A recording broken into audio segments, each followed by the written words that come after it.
अस्सलामु अलैकुम रहमतुल्लाहि व बरकातुहू। मैं हूं आपका मेजबान मोहम्मद शाहिद रहमानी। आज मुर्खा 25 अगस्त है। पेश है दूरबीन की ताज़ा तरीन पेशकश। आज दूरबीन के अहम मौज़ूआत हैं। बिहार की वोटर अधिकार यात्रा में एक नौजवान ने अचानक राहुल गांधी को चूमने की कोशिश की। सिक्योरिटी एहलकार ने फौरन थप्पड़ मारकर रोक दिया। सवाल यह है कि सिक्योरिटी में इतनी बड़ी चूक कैसे हो गई। राहुल गांधी ने यात्रा के दौरान धमाकेखेज इल्जाम लगाते हुए कहा कि इलेक्शन कमीशन बीजेपी के साथ मिलकर वोट काट रहा है। आइए तफसीलात जानते हैं।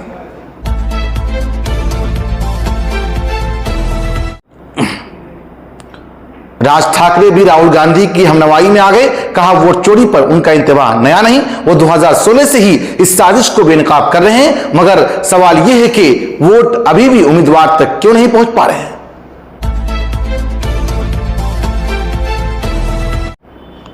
आरजेडी के रहनुमा तेजस्वी यादव ने हुकूमत पर संगीन हमला बोलते हुए कहा कि एसआईआर के बहाने 4000 करोड़ रुपए की कमाई हुई है। करप्शन का बाजार गर्म है और आवाम को बदअनवानी व जराइम से पाक हुकूमत देने के अहद पर कायम है।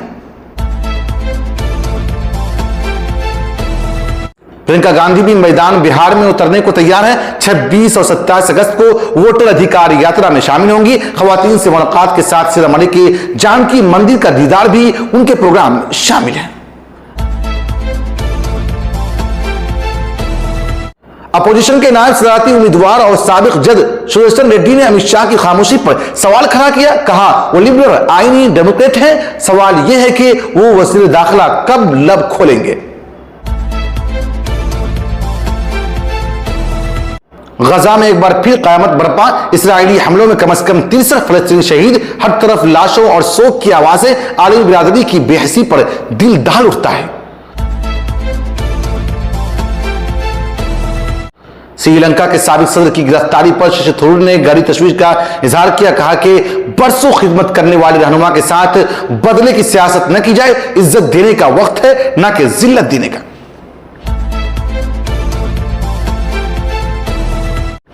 अमेरिका के साबिक मंदूब निकी हेली ने कहा है कि चीन से मुकाबला के लिए हिंदुस्तान का साथ जरूरी है। ट्रंप इंतजामिया के खदशात को संजीदगी से लेते हुए दोनों ममालिक को फौरी कशीदगी खत्म करनी चाहिए। उद्धव ठाकरे ने पाकिस्तान से क्रिकेट मैच पर सख्त रद्द-ए-अमल देते हुए कहा खून बहा रहा है और क्रिकेट का खेल खेला जा रहा है। क्या अब गर्भ सिंदूर ठंडा मशरूब बन गया है। आप हमें YouTube पर देखने के अलावा हमारे तमाम सोशल मीडिया पेजेस पर भी फॉलो कर सकते हैं। आप फिक्र व नजर टीवी उर्दू प्रोग्राम दूरबीन दिख रहे हैं। पूर्णिया में वोटर अधिकार यात्रा के दौरान एक गैर मुतवक्किल वाकया देखने को मिला।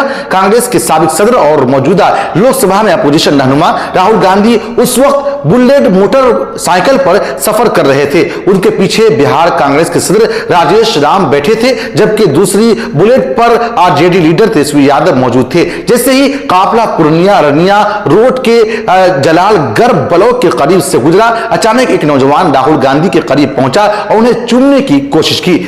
लम्हा भर में माहौल गर्म हो गया और हलचल सी मच गई, लेकिन फौरन ही सिक्योरिटी एहलकार ने उस नौजवान को काबू में कर लिया, वहां से हटा दिया गया। कहा जाता है कि एक एहलकार ने उसे थप्पड़ भी रसीद किया।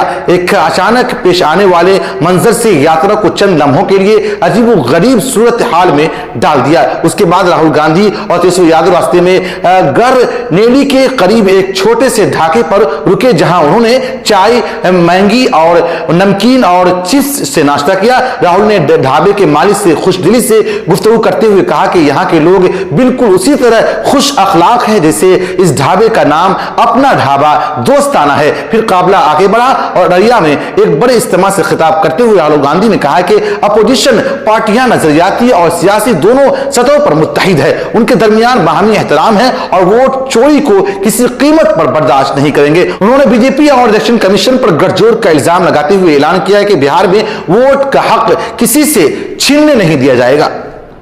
अररिया पहुंचने के बाद प्रेस कॉन्फ्रेंस में राहुल गांधी ने इलेक्शन कमीशन और बीजेपी पर बड़ा रास्त निशाना लगाया। उन्होंने कहा कि मुल्क के मुख्तलिफ हिस्सों में वोटरों के नाम फेहरिस्त से काटे जा रहे हैं और ये सब साजिश के तहत हो रहा है। राहुल गांधी ने इल्जाम लगाया कि सिर्फ बिहार में ही 65 लाख वोटरों के नाम काटे गए हैं और इस पूरे अमल में बीजेपी और इलेक्शन कमीशन की शराकत है। उनका कहना था कि इलेक्शन कमीशन की जिम्मेदारी शफाफ वोटर लिस्ट मुहैया कराना, लेकिन यह काम ना महाराष्ट्र में किया गया और ना हरियाणा में और ना ही कर्नाटक में। अपोजिशन ने 12 फर्जी वोटरों के सबूत कमीशन को दिए, लेकिन आज तक कोई कार्रवाई नहीं हुई। इसी कॉन्फ्रेंस में तेजस्वी यादव ने भी बीजेपी और कमीशन पर सख्त तनकीद की और कहा कि अब ये इदारा इलेक्शन कमीशन नहीं रहा बल्कि गोदी आयोग बन चुका है। उनका कहना था कि जिंदा लोगों को मुर्दा करार देकर लिस्ट से निकाला जा रहा है और नाकाबिल तरदीद सबूत सुप्रीम कोर्ट तक दिए जा रहे हैं। विकासशील इंसान पार्टी के सरबराह मुकेश सहनी ने अपने खिताब में कहा कि वोट का हक छीना गया तो गरीब और पसमानदा तबकात फिर उसी जमाने में ढकेल दिए जाएंगे जब उन्हें इंसान भी नहीं समझा जाता है। सीपीआई एमएल के दीपांकर भट्टाचार्य ने सवाल उठाया कि बीजेपी के पास सबसे ज्यादा बीएलओ होते हैं फिर भी शिकायत क्यों नहीं आती है? क्या वाकई सिर्फ अपोजिशन के वोटरों के नाम काटे जा रहे हैं? उन तमाम बयानात ने वाज़ेह कर दिया कि वोटर अधिकार यात्रा बिहार के अवाम जज्बात को मजबूती से झंझोर रही है और अपोजिशन उनको जमहूरियत की बका की जद्दोजहद के तौर पर पेश कर रही है। महाराष्ट्र नवनिर्माण सेना के सरबराह राज ठाकरे ने भी राहुल गांधी के वोट चोरी वाले इल्जामात की तायद की है। पुणे में अपने पार्टी के एक मीटिंग में उन्होंने कहा है कि इंतखाबी गड़बड़ी कोई नई बात नहीं है, वो 2016-17 में ही इस खतरे से खबरदार कर चुके थे। उनका कहना था कि उस वक्त उन्होंने शरद पवार, सोनिया गांधी और ममता बनर्जी को भी इस मसले पर मुतवज्जे किया था और यहां तक कि इंतखाबी बाइकआउट की तजवीज दी थी ताकि दुनिया भर में यह मसला उजागर हो। लेकिन अफसोस यह कि अपोजिशन उस वक्त संजीदा नहीं थी। ठाकरे ने कहा है कि 2014 से अब तक की हुकूमतें इसी गड़बड़ी के सहारे कायम है। महाराष्ट्र असेंबली इंतखाबात की मिसाल देते हुए उन्होंने कहा कि सीटों के नताइज इतने गैर फितरी थे कि न जीतने वाले खुश थे और न हारने वाले। उन्होंने अपने कारकुनानों को ताकीद की कि आने वाले बल्दियाती इंतखाबात में वोटर लिस्ट को पूरी तरह पुर करें, क्योंकि जब तक वोटर लिस्ट दुरुस्त नहीं होगी जमहूरियत सही रुख पर नहीं आ सकेगी। उन्होंने तंजिया अंदाज में कहा कि इलेक्शन कमीशन ने राहुल गांधी से हल्फनामा मांगा मगर खुद सरबराह इख्तिदार बीजेपी के रहनुमा पर धांधली की शिकायत कर रहे हैं। उनके बावजूद कमीशन खामोश है। उनके मुताबिक असल हल सिर्फ एक है, वोटर लिस्ट की दुरुस्तगी। कटिहार में एक बड़े इज्तिमा से खिताब करते हुए आरजेडी रहनुमा तेजस्वी यादव ने बिहार के एनडीए हुकूमत पर करप्शन का संजीव इल्जाम लगाया। उनका कहना था कि एसआईआर के नाम पर सरकारी एहलकारों ने आवाम से 4000 करोड़ रुपए बटोर लिए हैं सिर्फ रिहायशी और जात के सर्टिफिकेट बनवाने के नाम पर। तेजस्वी ने कहा कि यह पैसा बीजेपी और अपने इंतखाबी अखराजात में शामिल करेंगे और इस्तेमाल करेंगे, इसलिए बदअनवानी दिन ब दिन बढ़ रही है। उन्होंने वाहद किया है कि आरजेडी बदअनवानी और जराइम से पाक हुकूमत देने के लिए काम कर रही है। इसी मौके पर राहुल गांधी ने खिताब करते हुए कहा कि मीडिया अवामी आवाज को दबाने में लगे हैं। उन्होंने कहा है कि अगर आप टीवी खोलेंगे तो वहां कहीं भी वोट चोर, गद्दी चोर के नारे दिखाई नहीं देंगे, क्योंकि ये गरीबों और किसानों की आवाज है, इसे मीडिया नजरअंदाज कर रहा है। अपोजिशन का इल्जाम है कि बीजेपी ने इलेक्शन कमीशन के साथ मिली भगत से एसआईआर का वक्त तय किया था ताकि इंतखाबी अमल में हेरा फेरी की जा सके। अब तेजस्वी यादव ने इस करप्शन का एक नया पहलू उजागर करके हुकूमत को मजीद घेरने की कोशिश की है। बिहार में इंतखाबी फिजा तेजी से बदल रही है। वोट चोर गद्दी छोड़ के नारों से माहौल गूंज रहा है। अपोजिशन इत्तेहाद अपनी यात्रा के जरिए अवामी जज्बात को महमेज दे रहा है। कांग्रेस रहनुमा राहुल गांधी और तेजस्वी यादव 17 अगस्त से सुबह के मुख्तलिफ हिस्सों का दौरा कर रहे हैं। अब इस मुहिम में कांग्रेस की जनरल सेक्रेटरी प्रियंका गांधी भी शामिल होने जा रही है, जिससे इस यात्रा को नई तवानाई मिलने की तवक्को है। प्रियंका गांधी 26 और 27 अगस्त को बिहार आएंगी। पहले दिन वो सुपौल में कयाम करेंगी और अगले दिन सीतामढ़ी जाकर जानकी मंदिर में पूजा करेंगी। यह दौरा इस लम्हे से भी खास अहमियत रखता है। उन्हीं दिन प्रतिकाल तेज व्रत का त्योहार होगा। इसमें बिहार की खवातीन अपने शहरों के लिए तवील उम्र के लिए दिन भर का रोजा रखती है। प्रियंका की खवातीन वोटरों में बड़ा रास्त मौजूदगी अपोजिशन के लिए फायदेमंद साबित हो सकती है। सियासी मुबस्सिरीन का मानना है कि शुमारी बिहार एनडीए का गर्व बना जाता है, लेकिन अपोजिशन का मंसूबा यह है कि जिसे शाहबाद एनडीए को शिकस्त दी गई थी और से ही यहां भी कामयाबी हासिल की जाएगी। प्रियंका की शराकत इस मत अमली को मजीद तक़वियत दे सकती है। अपोजिशन के नायब सदर के उम्मीदवार सुदर्शन रेड्डी ने आज तक से गुफ्तगू में कहा है कि उम्मीदवारी कोई जाती लड़ाई नहीं बल्कि आईन पर मबनी एक उसूली मुकाबला है। उन्होंने कहा है कि वो किसी सियासी जमात से वाबस्ता नहीं है और न कभी होंगे। नायब सदर के इंतखाबात को उन्होंने पार्लिमान के अरकान का फैसला बताया, न कि किसी पार्टी का। रेड्डी ने कहा है कि वो पिछले 50 वर्षों से आईन की कॉपी अपने साथ रखते हैं क्योंकि उनके मुताबिक इस किताब में हर सवाल का जवाब है।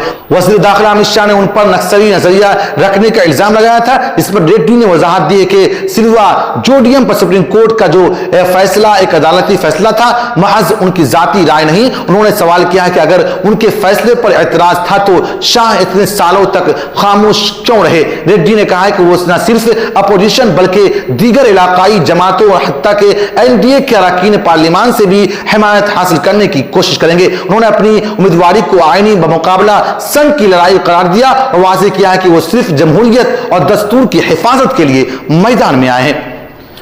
गजा में इस्राइली हमले मुसलसल बढ़ते जा रहे हैं। ताजा इत्तलात के मुताबिक गुज़िश्ता दिन भर में कम से कम 63 फलस्तीनी अपने जान से हाथ धो बैठे हैं। इस्राइली टैंक गजा शहर के साबिर हमले में दाखिल हो गए हैं, जो जमीनी हमले के वसअत का इशारा है। इस इलाके में कई बच्चों और आम शहरियों की हलाकत की खबरें मौसूल हो रही है। खान यूनिस के करीब बेघर खानदानों के खेमों पर तोपखाने की गोलाबारी में 16 अफराद जाँ बहक हो गए, जिनमें 6 बच्चे शामिल थे। इसी तरह इमदाद की तलाश में निकलने वाले कई फलस्तीनी भी फायरिंग का निशाना बने। इधर गजाई किल्लत की वजह से भी सूरत हाल बदतरीन होती जा रही है। वजारत सेहत के मुताबिक अब तक 281 अफराद भूख से मर चुके हैं, जिनमें 114 बच्चे भी शामिल हैं। क़वाम मुत्तहिदा ने गजा में कहत का बाज़ाब्ता ऐलान कर दिया है। सेक्रेटरी जनरल एंटोनियो गुटेरेस ने कहा है कि गजा इस वक्त जिंदा जहन्नम में तब्दील हो चुका है। उनका कहना था कि अब इस जहन्नम में एक नया लफ्ज शामिल हो गया है, कहत। इसराइल ने इस ऐलान को जाली करार दिया, लेकिन जमीनी हकाइक इसके बरक्स नजर आ रहे हैं।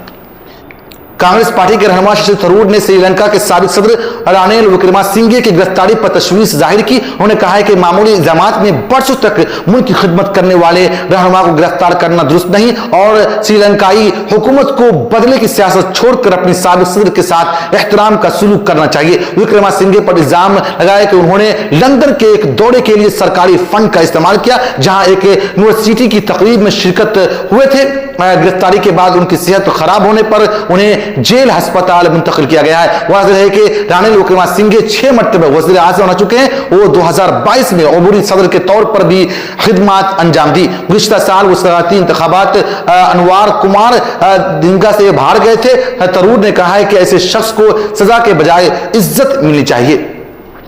अमेरिका के साबिक सफीर नेली हेली ने हिंदुस्तान को मशवरा दिया है कि वो सदर डोनाल्ड ट्रंप की रूसी तेल को लेकर फिक्रमंदी को संजीदगी से ले और जल्द से जल्द व्हाइट हाउस के साथ मिलकर तलाश करे। उन्होंने कहा है कि दुनिया के 2 बड़ी जमहूरियतों के दरमियान दिहाइयों की दोस्ती है, इस रिश्ते को नुकसान पहुंचाना चीन के हक में जाएगा। हेली ने कहा है कि हिंदुस्तान की जानिब से रूसी तेल की खरीदारी व्लादिमीर पुतिन को इक्तिसादी मदद फराहम कर रही है। इसके सबब ट्रंप इंतजामिया ने 25% इजाफी टैरिफ लगाने की वार्निंग दी थी। उनका कहना था कि अगर ये ताल्लुकात खराब हुए तो गुज़िश्ता 25 वर्ष की मेहनत बर्बाद हो जाएगी। उन्होंने जोर देकर कहा है कि अमेरिका को चीन के मुकाबले के लिए हिंदुस्तान की जरूरत है, क्योंकि कई मंसूआत का मुतवादिल फिलहाल सिर्फ हिंदुस्तान फराहम कर सकता है।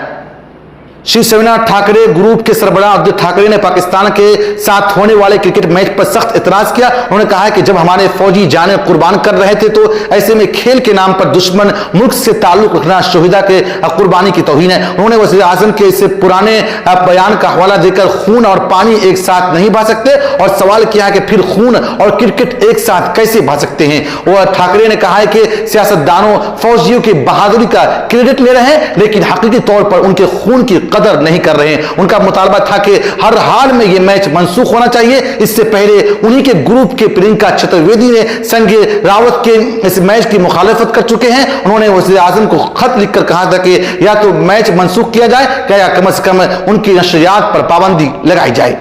फिक्र टीवी की गुज़िश्ता पेशकश में आदिल आलम, मलिक अंजुम, वसीम अहमद, नसीरुद्दीन साहिबान ने अपना कीमती तबसरा करके हमारी हौसला अफजाई की है। हम अपने तमाम नाज़रीन का शुक्रिया अदा करते हैं। आप मुझसे हमारे साथियों से फेसबुक पर भी राब्ता कर सकते हैं। हमारा फेसबुक पेज है फिक्र नज़र टीवी। शुक्रिया।